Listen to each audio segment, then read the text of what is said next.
Қиямет күні келген кезде ешбір жан оның рұқсатынсыз сөйлемейді. Фаминхум шақиюн ва сағид. Сол жерде махшарда жиналған адамзаттың ішінен бақытсыздар болады және бақыттылар болады.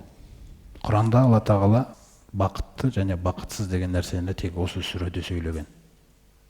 Және оның өте маңызды нәрсе екенін, және біз бақыт деп түсініп жүрген нәрселердің бақыт емес екендігін.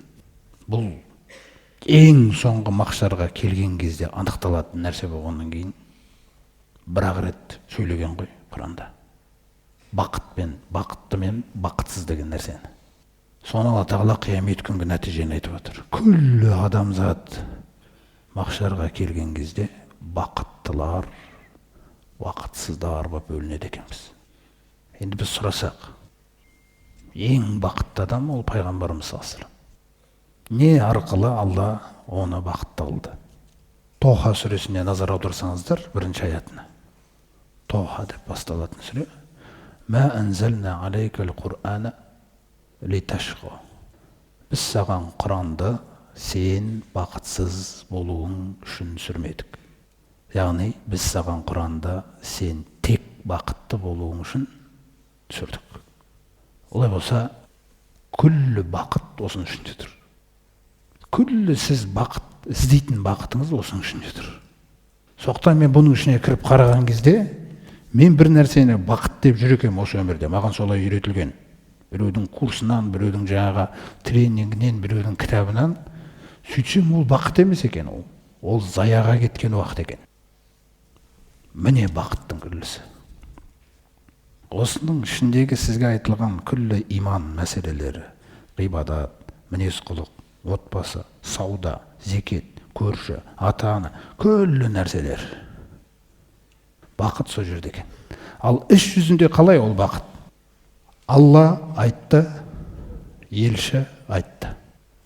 Иманыма қатысты бірдеңке айтты Алла. Иманыма қатысты елшісі бір нәрсе айтты.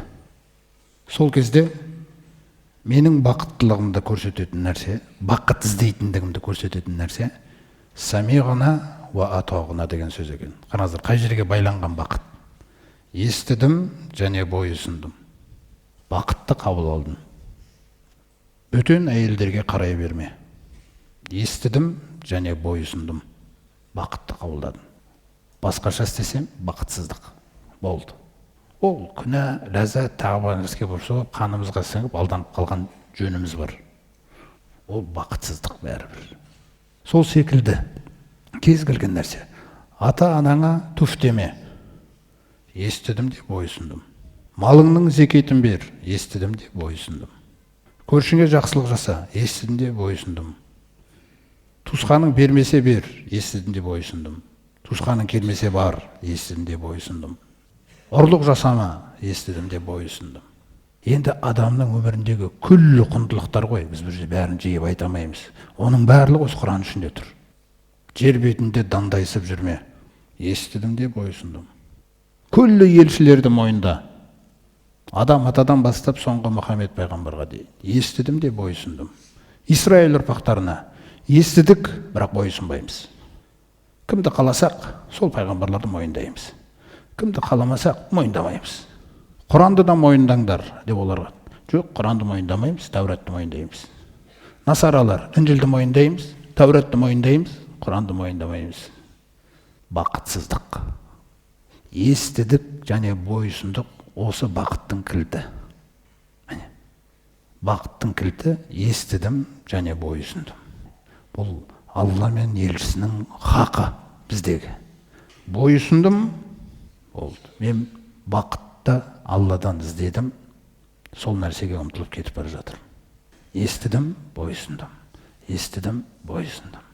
Естідім, бойұсындым деген нәрселер. Осының негізінде қиямет күні біз махшарға барған кезде бақытсыз және бақытты болып бөлінесіңдер дейді.